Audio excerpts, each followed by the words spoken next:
जाने हम दिल के धड़कन की हमसे नाराज हो गई।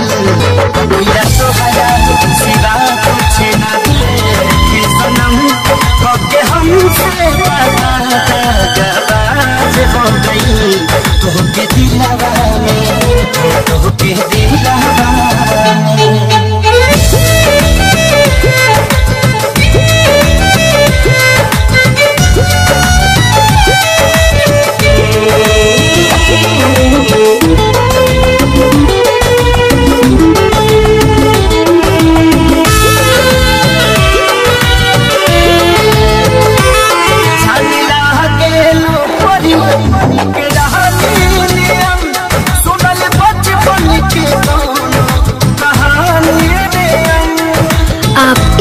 से होश उड़ाया न कीजिए, आप इस तरह से होश उड़ाया न कीजिए, यूं बन सवर के सामने आया न कीजिए।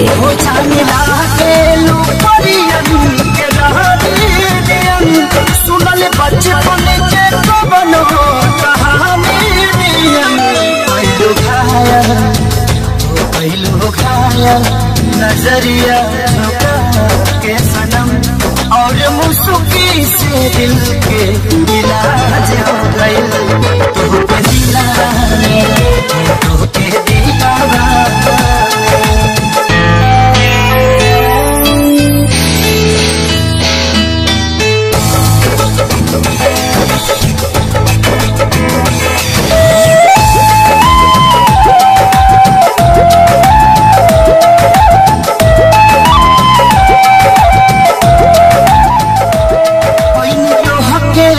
खुद के भुला गई हो प्यार में हो। जब से उनके तेरी नजर दिल के पार हुए, जब से उनके तेरे नजर दिल के पार हुए, मजा ऐसा आया कि हम शिकार बार बार हुए। खुद के भुला गई हो प्यार में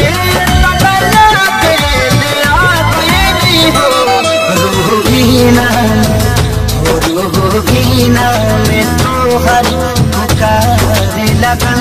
अब तो नस नस में तो राज हो गई।